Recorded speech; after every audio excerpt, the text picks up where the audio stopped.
Namaste students. We are going to discuss absorption of a drug. In absorption of a drug, we are supposed to discuss what are the factors affecting absorption of a drug. So when we say it is absorption of a drug, what is absorption? It is a movement of unchanged drug from the site of administration to the site of measurement. When we say it is a transport or movement of a drug from one compartment to the other compartment, for this type of absorption or transport, there are so many factors which are influencing this absorption of a drug. And when this transfer takes place, that transfer is taking place through the barrier, that is a cell membrane, so which is selective. So that is why when we are going to discuss absorption of a drug, we have to understand how complicated this process is, which are the various factors that affects absorption of a drug. So these factors, when we are going to classify these factors, the basic two types of classification is available. That is the factors which are related to the drug and the factors which are related to the individual or the patient. So considering these two basic or broad classes of factors affecting absorption, we are going to again further study, understand the individual subclasses which are involved in this. But before understanding influence of various factors affecting this transfer or absorption, let us understand the drug is available for which type of sequences of the events before it reaches the systemic circulation or blood.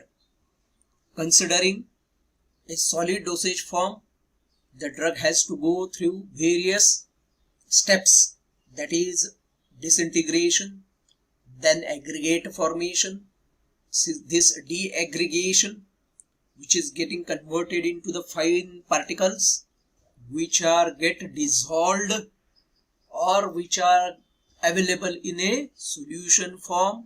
So the process as whole, we are saying it is a dissolution process. After this dissolution, the drug is available in a solution form at absorption site. After its availability in a solution form, the drug has to cross the GI lumen, GI barrier. In the GI lumen, again the things are different, the pH conditions are different, the ionization properties of the drug, they contribute here. Depending upon all these things, the drug may get cross the GI barrier. That process we are calling it is an absorption process. And then the drug will enter into the blood, where the pH conditions are also different, and depending upon the drug properties, it will be get ionized or it will remain unionized. So these are the sequences of events in the absorption of a drug when we consider a oral solid dosage form. Besides this, the drug has to undergo through different phases of drug transfer when it is taking place from the GI absorption site to the systemic circulation. So these phases of drug transfer can be classified into three types. One is the pre-uptake phase, which involves two basic processes, that is the dissolution of a drug in the GI fluid and possible metabolism in the lumen, GI lumen. The enzymes which are present in the GI tract, the GI enzymes, bacterial enzymes which are present in the colon, they may contribute to the metabolism. So these two processes are involved in the pre-uptake phase. Then coming to the next uptake phase, where three processes are involved. First is the delivery of a drug to the absorption site, then the metabolism of a drug by the enzymes which are present in the epithelium, GI epithelium, okay, in the barrier, and then passage of drug through the GI epithelium. And the third phase is post-uptake phase. Here also three processes are involved. One is the metabolism before entry into the systemic circulation, that is the first pass metabolism in the liver. Second is enterohepatic circulation or biliary excretion metabolism, which is taking place through the enterohepatic cycling. And next is the transfer of a drug into a systemic circulation. So the drug is available for these three phases: pre-uptake, post-uptake, uptake phase and post-uptake phase. Coming to the important area, that is the factors affecting absorption and thus bioavailability of a drug following its oral administration in a solid dosage form. These factors can be classified into a basic two classes: pharmaceutical factors or biopharmaceutical factors, which are related to the drug and the processes the drug is getting involved in the process. And second is the patient related, individual patient related and physiological factors. So the pharmaceutical and biopharmaceutical factors, which can be further divided into two basic subclasses, that is physicochemical properties of a drug, and second is the formulation or dosage form related factors of a drug. This can be again called as a pharmacotechnical factors affecting absorption. Means in the pharmaceutical and biopharmaceutical factors, there are two classes: physicochemical properties of a drug and formulation, dosage form related or pharmacotechnical factors. Second classification is patient related factors, which can be further subdivided into two subclasses like physiological factors and individual patient related factors. Coming to the physicochemical properties of a drug, these factors can be summarized into 9 factors. Again, you can list so many physicochemical factors, how they affect the absorption of a drug. But as a representative, 9 important properties, physicochemical properties, we are covering in the physicochemical properties of a drug. First, obviously, first property, important property is the drug solubility, then particle size of a drug, effective surface area of a drug, dissociation constant of a drug, dissolution of a drug, salt form of a drug, polymorphism and amorphism, pseudopolymorphism, that is solvents and hydrates, and lipophilicity, which is expressed in terms of partition coefficient. When we consider the factors like lipophilicity of a drug, ionization, that is dissociation constant of a drug, and solubility of a drug, then we have to discuss and understand pH partition hypothesis or pH partition theory here. Coming to the formulation, dosage form related or pharmacotechnical factors, disintegration time, dissolution time, which is a rate determining step for most of the drugs, then dissolution mechanisms, dissolution theories, manufacturing process variables for which the drug undergoes various manufacturing processes like compression, mixing. All these processes are covered, how they affect the absorption. Then in this formulation, we are using excipients and adjuvants. So how they affect the absorption, like vehicles, binders, disintegrating agents, coating agents, surfactants, complexing agents, lubricants, stabilizers. Coming to the next formulation related factor is nature and type of dosage form. This is a typical formulation factor affecting absorption of a drug.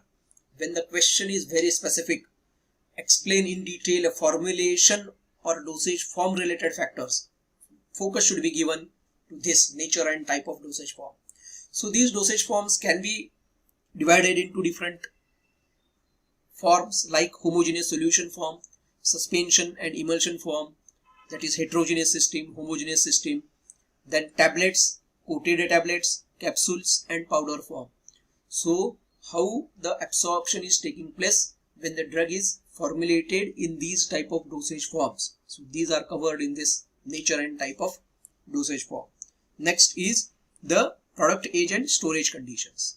Coming to the patient related factors, first is physiological factors which contributes GI tract physiology, which covers the pre-systemic metabolism also, then gastric emptying time, intestinal transit time, gastrointestinal pH, gastrointestinal contents, means along with the drug in the GI tract, what contents are there, how they contribute to the absorption, extent of absorption of a drug, which covers food-drug interaction, because along with the drug, food is also present in the GI tract, GI constituents which are present in the GI tract, drug and GI constituents interaction, drug-drug interaction, drug and more than one drug, it is present in the GI tract.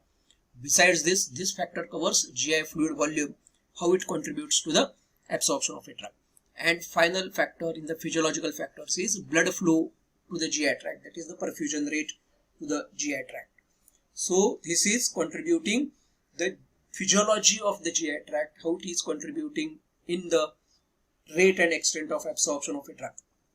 Coming to the individual patient related factor, individual patient's age, sex, body weight, then species, exercise, food habits of that individual, emotional status of that individual, presence of disease conditions like GI disorders, CVS disorders, hepatic disorders, renal disorders. So if you look at these disorders, they covering all the vital organs, that is the GI, CVS, liver and kidneys. Okay, so GI is very important because that is a site of absorption for orally administered drug. CVS is involved in the distribution of a drug after absorption. Hepatic disorders, it is involved in the metabolism of a drug, and renal disorders, they are involved in the excretion of a drug, and how they contribute overall in the extent and rate of absorption of a drug, that is covered in this factor. So finally, when we summarize the factors affecting absorption of a drug, the factors can be broadly divided into two types and then further individually divided into two subtypes. So in the coming lecture series, we are going to cover all these factors individually. We are going to start with the physico-chemical properties of a drug. With this, we are going to start our series of factors affecting absorption of a drug. So this series is a link. You have to listen and understand each and every lecture here to understand total factors affecting absorption of a drug. I wish you all the best, students. Keep learning. Happy learning. Thank you.